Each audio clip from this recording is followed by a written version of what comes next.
Let me ask you something. And I need you to answer honestly, just for yourself, not for anyone else. If you had to guess right now, how much money will you have saved by the time you turn 30?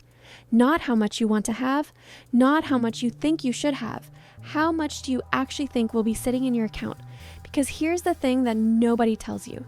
The women who are financially secure at 35, 40, 45, they didn't get lucky. They didn't inherit money. They didn't marry rich. They made 5 specific decisions before they turned 30. And the wild part? Most of them made those decisions without even realizing they were making them. But the women who are stressed about money at 35, 40, 45, they made different decisions. Or they didn't make any decisions at all. They just let life happen to them. And the scariest part is this.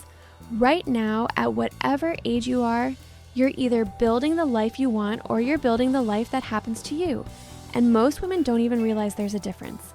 I'm talking about the difference between waking up at 30 and feeling like you have options, like you have control, like you can actually make choices about your life, or waking up at 30 and feeling like you're trapped, like every decision is made for you by your bank account.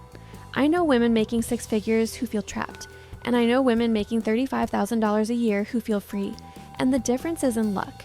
It's not intelligence. It's not even how much money they make. It's the decisions they made before they turned 30. So if you're in your 20s right now, or if you're in your early 30s and you're thinking, wait, did I miss this? This conversation is literally going to change how you see the next decade of your life, because I'm going to show you exactly what those 5 decisions are, and more importantly, I'm going to show you why they matter so much. And here's the promise.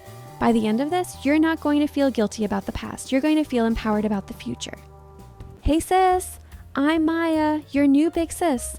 I'm here to help you build real wealth and live the life you actually love. No legal jargon, no judgment. If you're ready to stop winging it with your money, hit subscribe and let's do this together. Penny and I are so happy you're here. Okay, so here's what I realized when I started studying how women actually build wealth. Nobody talks about financial decisions like they're actually decisions. They talk about them like rules that fell do-so. You should save 20% of your income. You should have an emergency fund. You should invest. And your brain just shuts down because it sounds like homework that you're already failing. But these 5 decisions, they're not rules, they're not commandments. They're actually just 5 moments where you choose differently than most people choose, and each one compounds on top of the other. It's like building a house. The foundation matters way more than the paint color, but nobody talks about the foundation because it's not sexy. It's not Instagram worthy, it's just foundational. And that's exactly why most women miss it. Decision number 1, decide that your first job isn't your last job, and stop being loyal to companies that aren't loyal to you. Here's the truth that nobody tells you. And honestly, I think it's because companies don't want you to know this.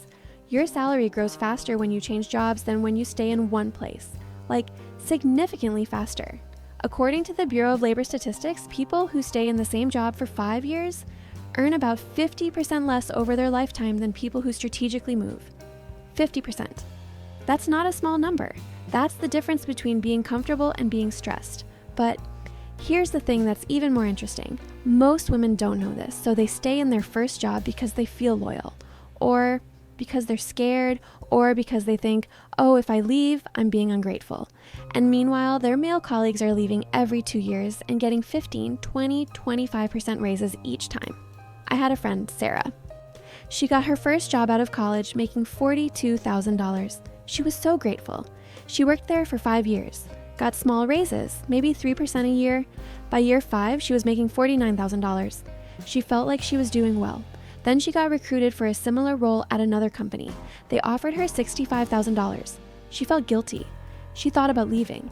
She almost didn't take it because she felt like she was betraying her company. She took it.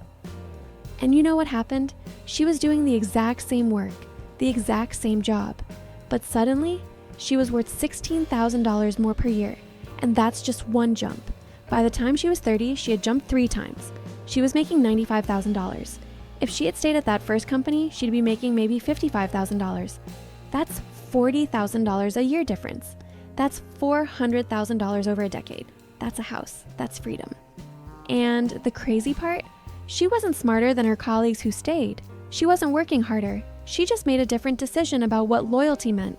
This doesn't mean job hop every 6 months like you're running from something. That's not strategy, that's chaos. What it means is this: you stay in a job for 2 to 3 years. You learn everything you can. You build your skills, you build your resume, and then you look around. And if there's no clear path to growth, if the raises aren't matching inflation, if you're not learning anymore, you leave. And you do it without guilt.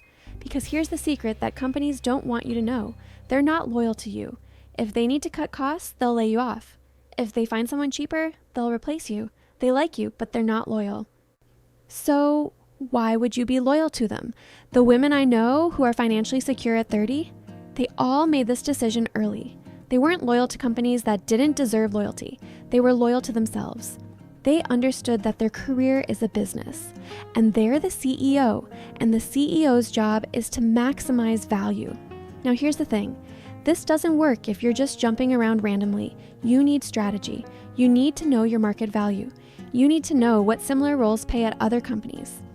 You need to build your skills intentionally so that each job is a stepping stone to a higher paying job. But if you do it strategically, this one decision can literally add hundreds of thousands of dollars to your lifetime earnings.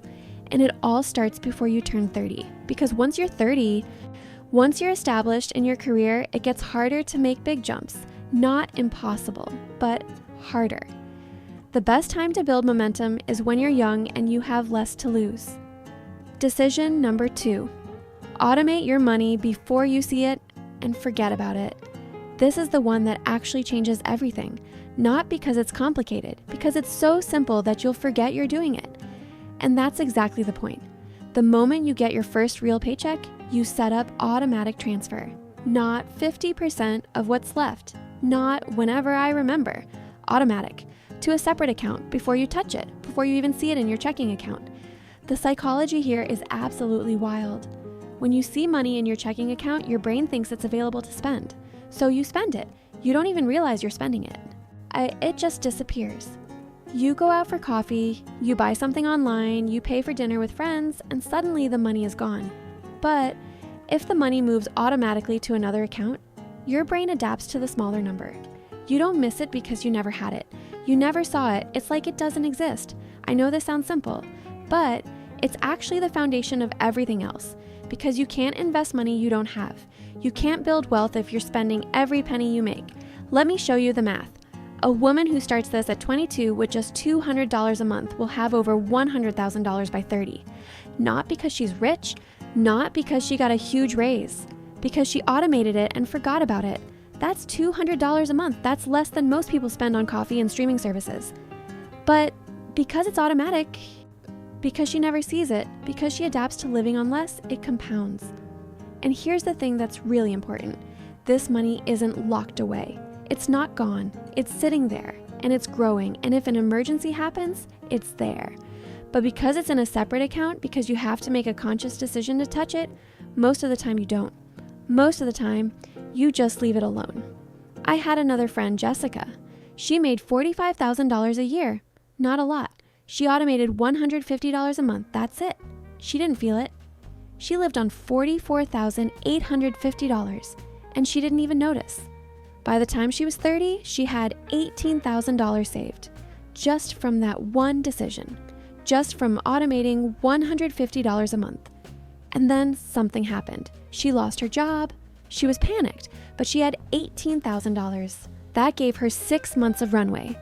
6 months to find a new job without desperation. 6 months to be selective. 6 months to not take the first job that came along. That $18,000 gave her freedom, and it all came from one decision. Automate before you see it. Now, here's the advanced version of this.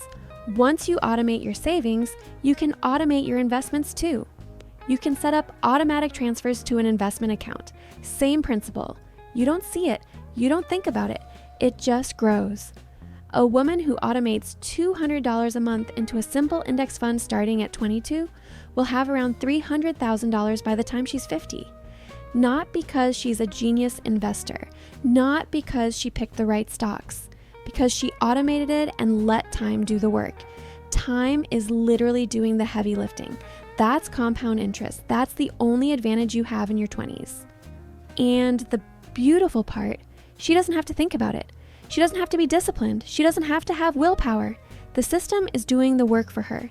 That's the power of automation. That's why this decision matters so much.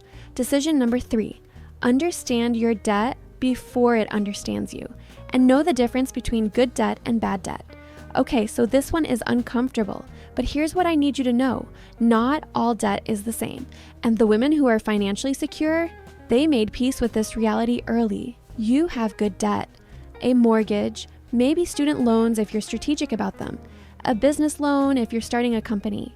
These are debts where you're investing in something that grows, something that appreciates, something that generates income or builds equity, and then you have bad debt. Credit cards, car loans you can't afford, lifestyle debt, debt where you're paying for something that's already gone, something that depreciates, something that costs you money every single month. And here's the thing that's really important. Every dollar you're paying in credit card interest is a dollar that's not compounding for you. It's a dollar that's working against you instead of for you. If you have $10,000 in credit card debt at 18% interest and you only pay the minimum, you're going to pay over $7,000 in interest alone. You're paying $17,000 for $10,000 of stuff. That's insane. But here's what's even more insane. Most women don't even realize they're doing this. They think, oh, it's just a credit card, I'll pay it off eventually. And then 5 years go by and they've paid $7,000 in interest and they still have the debt. I know women making 6 figures who are stressed about money because they never made this decision. They have $50,000 in credit card debt. They have car loans they can't afford. They have lifestyle debt that's bleeding them dry. And I know women making $35,000 a year who are calm because they made this decision early. They understand their debt. They have a plan to eliminate the bad stuff, and they're not carrying anything they don't need. So here's what you need to do. First, you need to understand what debt you have. Write it down, all of it. Credit cards, student loans, car loans, everything. Write down the balance, the interest rate, and the monthly payment. Then you need to categorize it. Is this good debt or bad debt? Is this an investment in my future, or am I paying for something that's already gone? And then you need to have a plan. A real plan, not I'll pay it off eventually, but a specific plan with specific numbers and specific dates. Because here's the thing, debt is like a weight. It's like carrying something heavy on your shoulders, and you get so used to it that you forget it's there. But it's always there. It's always pulling you down. And the women who are financially secure, they decided early that they weren't going to carry that weight. They made a plan, they executed it, and they moved on. Now here's the important part. This doesn't mean you never have debt. Good debt is fine. A mortgage is fine. You're building equity. You're investing in an asset that appreciates. That's good debt. But bad debt, credit cards, car loans you can't afford, lifestyle debt, that's the stuff that keeps you stuck. That's the stuff that prevents you from building wealth. And the decision you need to make before you turn 30 is this. You need to decide that you're not going to carry bad debt. You're going to understand it. You're going to have a plan to eliminate it, and you're going to move forward without it. Because once you do, everything else becomes easier. Once you're not bleeding money to credit card interest, once you're not stressed about debt, you can actually build something. Decision number 4, start investing even if it feels scary, because time is your superpower. This is where most women check out, because investing sounds like something rich people do, or something you need to understand the stock market to do. And it's not. Here's the reality. If you start investing $100 a month at 22, by the time you're 50, you're going to have around $300,000, assuming average market returns of about 7% per year. That's it, $100 a month. But here's what happens if you wait. If you wait until you're 30, you need to invest $200 a month to get the same result. If you wait until 40, you need to invest $500 a month. If you wait until 50, you need to invest $1,200 a month. Time is literally doing the work for you. That's compound interest. That's the only advantage you have in your 20s. And most women waste it. And here's the thing. You don't need to pick individual stocks. You don't need to understand everything about the market. You don't need to be a genius investor. You just need to start. A simple index fund. A target date fund. Something that tracks the market. Something that grows while you sleep. That's it. I'm going to be really honest with you. When I first started investing, I was terrified. I thought I was going to lose everything. I thought I didn't understand it. I thought I wasn't smart enough. But then I realized something. I didn't need to understand everything. I just needed to understand enough, and I needed to start. So I opened an account, I set up automatic transfers, I invested in a simple index fund, and I didn't look at it for 6 months. When I looked at it 6 months later, it had grown. Not a lot, but it had grown. And I realized something. I didn't have to do anything. The market did the work for me, and that's when it clicked. That's when I understood why rich people are rich. It's not because they're smarter. It's not because they work harder. It's because they let their money work for them. They let compound interest do the heavy lifting. And the best time to start is before you turn 30, because that's when time is on your side. A woman who invests $100 a month starting at 22 will have more money at 50 than a woman who invests $300 a month starting at 35. More money, investing less, because time did the work. That's the power of starting early. That's why this decision matters so much. Now, here's the thing about investing that nobody talks about. It's not about picking the right stocks. It's not about timing the market. It's about time in the market. The market goes up and down. Some years it's up 20%. Some years it's down 10%. But over 30 years, it's up, significantly up. And if you're invested the whole time, you benefit from all of it. But if you wait, if you're scared, if you think you need to understand everything before you start, you miss years. You miss compound interest. You miss time. And you can never get that time back. So the decision you need to make before you turn 30 is this. You need to decide that you're going to invest, not perfectly, not after you understand everything, but now, with what you know, with what you have, because the best time to plant a tree was 20 years ago. The second best time is today. Decision number 5, decide what money means to you before it controls you. This is the one nobody talks about, and it's actually the most important. Every woman has a story about money. Maybe your parents fought about it. Maybe you grew up without enough and you swore you'd never be poor. Maybe you grew up with too much and you felt guilty. Maybe you watched someone you love make bad decisions with money and you swore you'd be different. And that story? It's running your financial life right now. You don't even know it. It's like a program running in the background. It's making decisions for you. It's determining what you do with money before you even realize you're making a choice. I had a friend, Amanda. Her parents fought about money constantly. Her dad would hide purchases from her mom. Her mom would sneak money into a secret account. Money was the thing that destroyed their marriage. So Amanda grew up thinking that money was dangerous. Money was something that destroyed relationships. Money was something to be afraid of. And you know what happened? She made 6 figures. But she couldn't enjoy it. She felt guilty spending money on herself. She felt guilty having nice things. She felt like if she had too much money, it would destroy her relationships too. So she gave it away. She spent it on other people. She never invested it. She never built wealth. Because deep down, she believed that money was dangerous. And that belief was controlling her entire financial life. I had another friend, Sarah. Her parents were poor, really poor. She grew up hungry sometimes. She grew up without nice things. And she swore that she would never be poor again. So she made a lot of money. But she was never satisfied. She was always stressed. She was always worried that it would go away. She was always trying to make more, because deep down, she was still that little girl who was afraid of being poor. And that fear was controlling her entire financial life. The women who are financially secure at 30, they didn't just make smart decisions. They decided what money actually means to them, not what it's supposed to mean, not what society says, what it actually means. For some, it's freedom, the ability to say no, the ability to leave a bad situation, the ability to make choices. For others, it's security, the ability to sleep at night, the ability to not worry, the ability to know that they're going to be okay. For others, it's the ability to help people they love, to give, to be generous, to make a difference. But they know, and because they know, they can make decisions that align with that instead of decisions that contradict it. So here's what I need you to do. I need you to have a conversation with yourself, a real conversation, not with anyone else, just with you.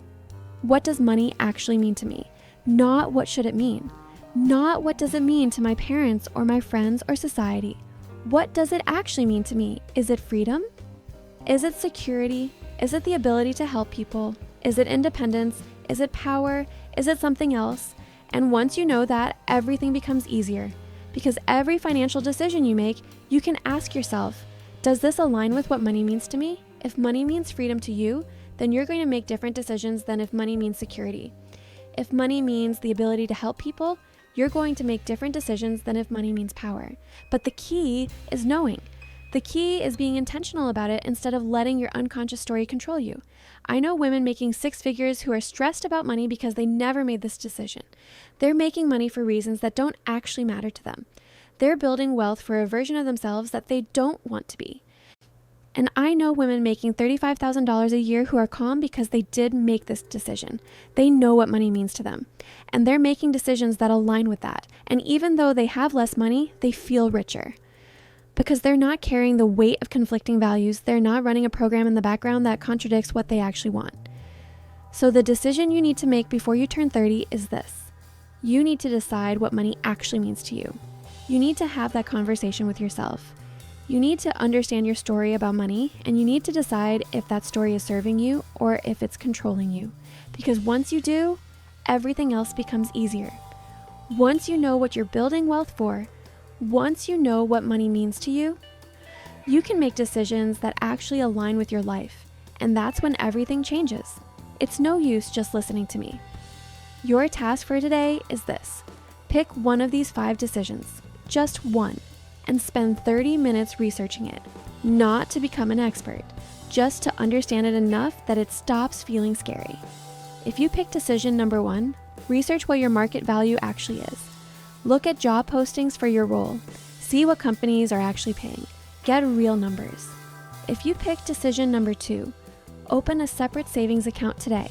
Set up an automatic transfer for next week. Even if it's just $50, just set it up. If you pick decision number 3, write down all your debt, every single thing, credit cards, student loans, everything.